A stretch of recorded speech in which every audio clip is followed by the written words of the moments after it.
Hey, so I've had the Ambient Zero for about a month now, and I've been wanting to make a video about my initial ideas and impressions and tips and tricks I've picked up on it so far, but there's been a lot of construction noise around my apartment, and the lighting situation isn't very good there at the moment either, and so I figured, hey, why don't I try recording the parts of me speaking outside, and then I'll cut in the usual top-down footage when I'm showing things on the synthesizer. Anyway, I think the main thing that the synth has taught me so far is don't let language limit your imagination. What the heck do I mean by that? Let me explain. For starters, consider the name of the synth. It's called the Ambient Zero, but that doesn't mean you just have to make ambient music with it. I mean, there are things about the underlying synth engine that lend themselves to ambient music, like the whole blend wave synthesis concept and the various modulation options and the super slow speeds of the sequencer playback that it's capable of, but you don't have to just make ambient music on it. You can do a lot more with it. And I think I demonstrated that in my last video of 12 songs I made on the Ambient Zero. I would only call one, maybe two, maybe three of those songs ambient or ambient adjacent music. And, I think there's a whole spectrum of music that goes from like pure drone ambient music to like atmospheric or evocative electronic music and all sorts of things in between. The first song sounds something more like a epic M83 song.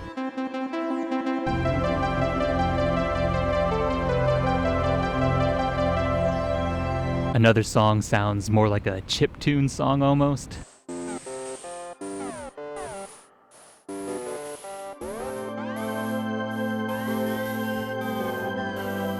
And then the last song is almost like a straight up pop song.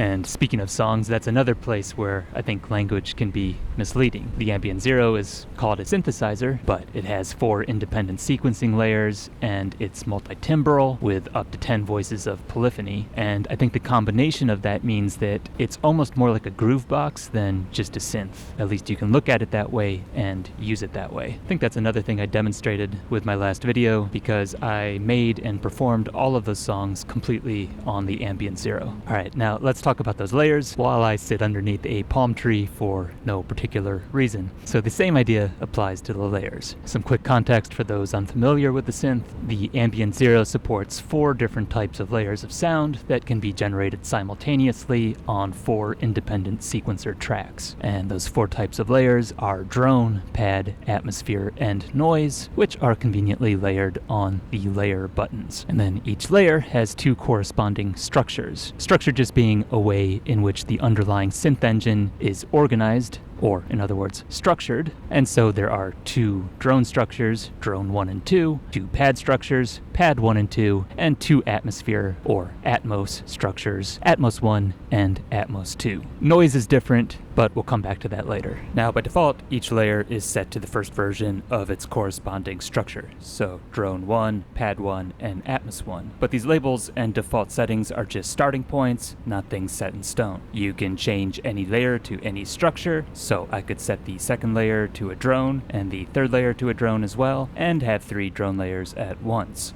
Or it could have 2 pads and 1 drone, or 2 atmospheres and 1 pad, whatever combination you want. So the labels are suggestions, but even the names of the underlying structures are also suggestions. For example, just because drone 1 and 2 are called drone structures doesn't mean you have to use them as a drone. The structures have some aspects that lend themselves to being used as a drone, like built-in detuning or harmonic modulation, but you can use them however you want. So for example, on one song, I used the drone structure in combination with some volume level modulation to create something that sounds more like a bass line.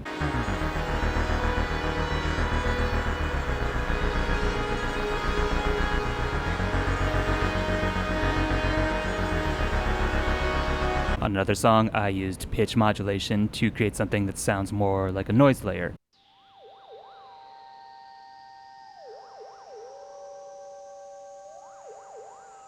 Speaking of which, you can use any of these structures and layers to generate various forms of white noise, like I've done on this little experiment I did.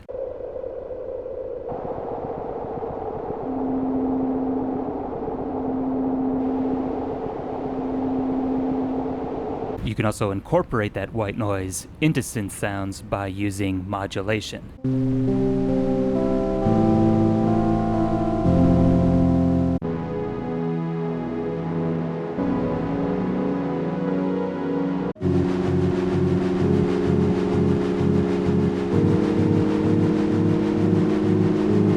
I'll explain this more in a future video. And then finally, while we're on the topic of noise, this is the exception that proves the rule. Unlike the other layers, this fourth layer, the one that is labeled noise, can only be noise. You can't change it to anything else, and the other layers can't be noise either. So this one is different than the others and kind of stands on its own. But here's the thing, the noise layer is sample based. You have 8 sample slots with 8 seconds of sampling each, and you can put your own samples on it. The preset ones are nature sounds like wind and rain, but it's your synth, and they can be whatever you want them to be. For example, on one of the songs from my last video, I initially created this kind of crazy radio sound on the atmosphere layer, using Atmos 2, which borrows some ideas from FM synthesis. But then I realized, wait, I want to use that atmosphere layer for something else and just have that radio sound in the background. So what I did was I recorded some of the atmosphere layer onto another device. So I guess technically I didn't do everything entirely on the Ambient Zero, but I almost did. And then I sampled it onto the noise layer. And that way I freed up my atmosphere layer to do something else with it. And although I could no longer change the parameters that went into making that sound, I could still make use of the various modulation and LFO options that you do have on the noise layer.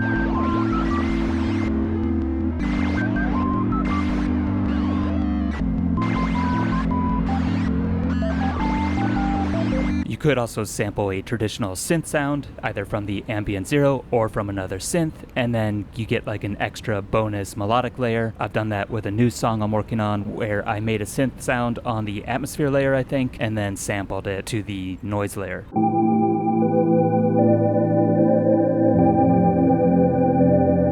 Now, once again, because I'm sampling this, I can no longer change the parameters that went into it, but you can still do all sorts of things with the LFO and modulation options available to you, like pitch modulation and filter modulation.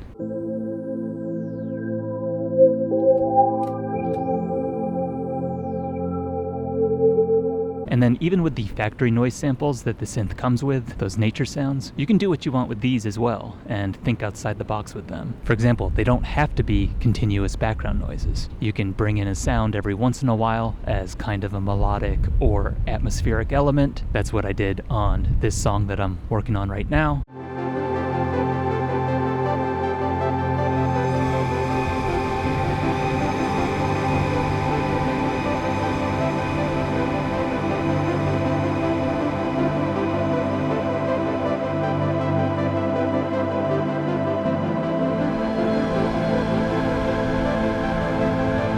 Which is just using one of the factory preset sounds, the one that's named Flut. I don't know what that's actually short for, and I also have no idea what that sound actually is. If anyone has any idea, let me know in the comments. And you can also record notes and parameter values onto the sequencer for the noise layer. And one of those parameters, and this wasn't obvious to me at first, is the sample you want to play on each step. So just using the factory samples, you could take the rumble noise, put that on steps 1, 9, and 11, and then switch to the rain sample and put that on steps 5 and 13. Make the release on the envelope short, make the note value something short as well, and turn the sequence into an organic little drum beat.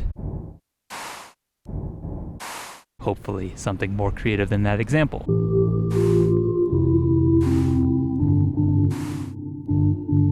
You can also do a similar thing with white noise, which is what I did in this song.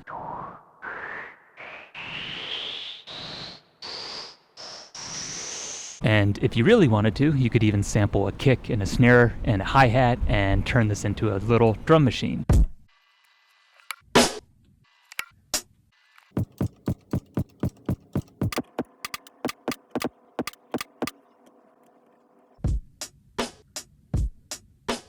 Or just sample 8 seconds of a rhythm track.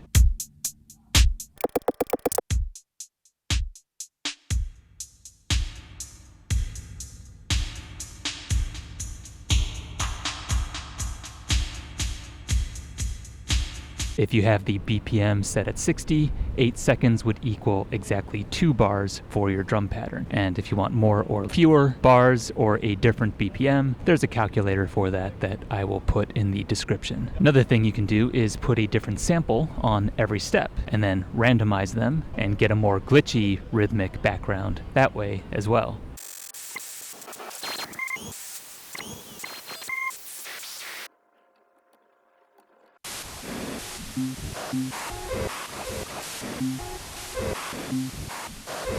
And even just sticking with these same samples, you can transform these in all sorts of ways through sequencing and modulation and pitch shifting and all that good stuff. So for example, on this song from my last video, this sound is just the preset wind sample.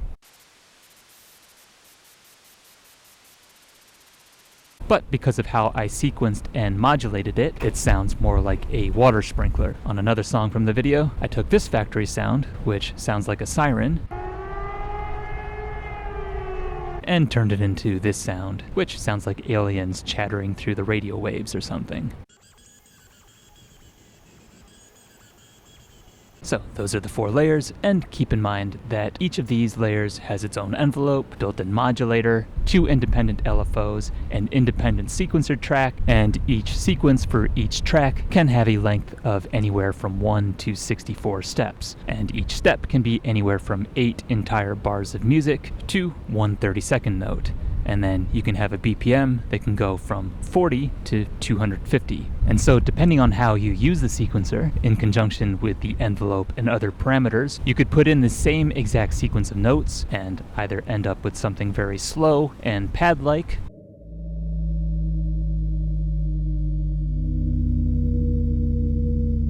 or fast and melodic.